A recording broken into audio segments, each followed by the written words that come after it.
দার্জিলিং এর রাজগঞ্জ সীমান্ত দিয়ে ভারতে অনুপ্রবেশ বাধা দেওয়ায় বিএসএফ এর ওপর ধারালো অস্ত্র নিয়ে চড়াও বাংলাদেশের পাচারকারীরা।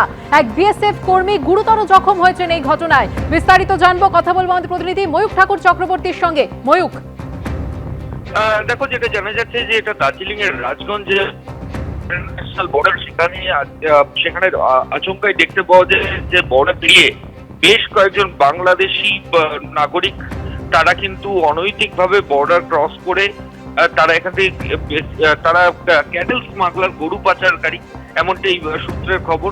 এবার যে তারা ইন্ডিয়ার ভেতর ঢুকে পড়েছে, তখনই বিএসএফ এর তরফ থেকে তাদেরকে অ্যালার্ট করা হয় যে তারা বিএসএফ এর স্ক্যানারের মধ্যে আছে, কাজেই তারা যাতে আত্মসমর্পণ করে।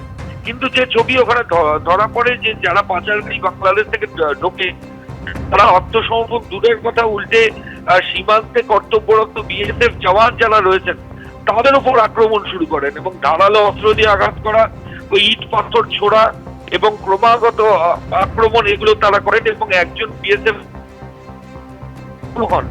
সূত্রে এমনটাই জানা যাচ্ছে। এবং তারপর তাকে হাসপাতালে নিয়ে যাওয়া হয় এবং এরপরই বিএসএফ এর তরফ থেকে ওখানে স্টান গ্রেনেড সেটা চার্জ করা হয়।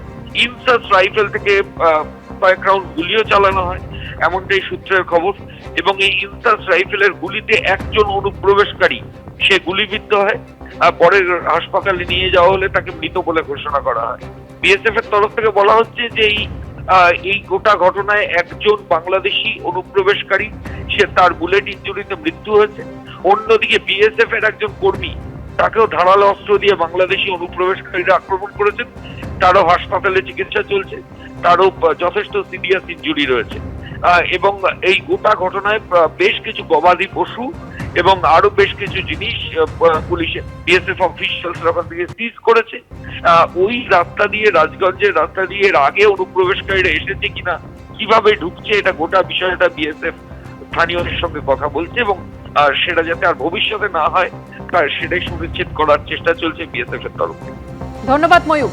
বারাসাত থেকে মাসলে আসছিলাম, 8 নম্বর গেটে দুটো ছেলে ধরেছে, ধরে বলে দাঁড়াচ্ছিলাম না, জোরমোর করে দাঁড় করে গেছে, বলে আমরা নিউ বারাকপুর থানার এসআই বলে মারধর দিয়ে মাছ কেড়ে লেছে 1 ক্যারেট মতন, আর একজনের থেকে 6-7 হাজার টাকা লেছে।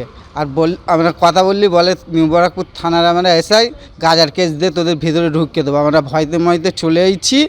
পরে থানায় এসে জানি যে ওরা থানার লোক না, তৃণমূলের ছেলেপিলে। আজকে ভোরের বেলায় আমি সবজি আনতে যাচ্ছিলাম, পুলিশের এসআইর এই নাম করে আমার কাছ থেকে প্রায় 6,500 টাকার মতো নিয়েছে। নিয়ে আমাকে মারধর করে, আমার হেলমেট সহ আমাকে খুব প্রচণ্ডভাবে মারধর করে। তার সাথে আমি পরে ওইখান থেকে নিজের প্রাণ বাঁচিয়ে চলে যাই। তারপর পরে কি জানতে পারলেন? পরে জানতে পারলি উনি তৃণমূলের কোনো ঘনিষ্ঠ লোক। উনি কি পুলিশ ছিল আদৌ? না, আদৌ পুলিশ ছিল না উনি। পুলিশ পরিচয় দিয়ে মাছ এবং সবজি ব্যবসায়ীকে মারধর করে টাকা লুঠের অভিযোগ উঠল দুজন তৃণমূল কর্মীর বিরুদ্ধে। নিউ ব্যারাকপুর পুরসভার কাছে 8 নম্বর রেল গেটে উত্তেজনা ছড়ায়। কথা বলবো, সমীরণ পাল আমাদের প্রতিনিধি রয়েছেন আমাদের সঙ্গে। সমীরণ, কি ঘটনা ঘটেছে? কুসুমিতা, 2 তৃণমূল কর্মী সায়ন হালদার এবং সুগত বিশ্বাস গতকাল ভোরবেলা নিউ ব্যারাকপুর পুরসভা সংলগ্ন যে 8 নম্বর রেলগেট রয়েছে সেখানে তারা রাস্তার মধ্যে দাঁড়িয়েছিল এবং অভিযোগ যে সেই সময় তারা পুলিশ পরিচয় দিয়ে ব্যবসায়ীদেরকে গাড়ি থেকে নামিয়ে দিচ্ছিল। এক মাছবাসীর সে মাছ নিয়ে যাচ্ছিল, তাকে মারধর করা হয়, তার সমস্ত মাছ কেড়ে নেয়।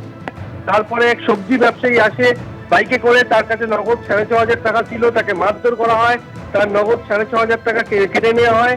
এবং এই নগদ সবজি ব্যবসায়ীকে মারধর এবং নগদ 6,500 টাকা কেটে নেওয়া মুহূর্তের সিসিটিভি ফুটেজ পুলিশের হাতে আসে এবং দুপুরের দিকে তারা আতঙ্কিত 2 ব্যবসায়ী তারা নিউ ব্যারাকপুর থানায় অভিযোগ দায়ের করে। অভিযোগের ভিত্তিতে তদন্ত শুরু করে নিউ ব্যারাকপুর থানা পুলিশ এবং এই সায়ন হালদার এবং সুগত বিশ্বাস 2 তৃণমূল কর্মীকে তারা গ্রেপ্তার করে। আজকে তাদেরকে ব্যারাকপুর মহকুমা আদালতে পেশ করা হবে। এই সায়ন হালদার, সুগত বিশ্বাস এলাকায় তৃণমূল কর্মী বলেই পরিচিত, এমনটাই অভিযোগ ব্যবসায়ীদের। আর তার এই বিষয়ে নিউ ব্যারাকপুর পুরসভা তৃণমূলের পুরপ্রধান প্রবীর শাহ কোনো মন্তব্য করতে না চাইলেও নিউ ব্যারাকপুর শহর যুব তৃণমূল কংগ্রেসের সভাপতি তিনি জানিয়েছেন আইনের পথে চলবে, যদি তারা দোষী হয় অবশ্যই শাস্তি পাবে। তবে এই ঘটনাকে কেন্দ্র করে রাজনৈতিক চাপানোতর শুরু হয়েছে। স্থানীয় বিজেপি নেতৃত্ব অভিযোগ করেছে যে তৃণমূল কর্মীরা পুলিশের পরিচয় দিয়ে যেভাবে ছিনতাইয়ের ঘটনা ঘটাচ্ছে তাতে এলাকার মানুষ যথেষ্ট আতঙ্কিত হবে, সাধারণ মানুষ। কিন্তু ব্যবসায়ীদের অভিযোগ যে তারা ভোরবেলা যখন যাচ্ছিলেন তাদের পথ আটকানো হয়, তাদেরকে মারধর করা হয়, মাছ ব্যবসায়ীর কাছ থেকে সমস্ত মাছ কিনে নেওয়া হয় এবং সবজি ব্যবসায়ীর নগদ 6,500 টাকা কেটে নেওয়া হয়। তারপরে তাদেরকে এমনটাই মারধর হুমকি দেওয়া হয়, তারা আতঙ্কে থানায় পর্যন্ত যেতে পারেননি। পরবর্তীকালে দুপুরবেলা তারা থানায় গিয়ে লিখিত অভিযোগ দায়ের করলে পুলিশ সঙ্গে সঙ্গে তাদেরকে গ্রেপ্তার করেছে এবং আজকে তাদেরকে ব্যারাকপুর মহকুমা আদালতে পেশ করা হবে। সমীনাথ, ধন্যবাদ।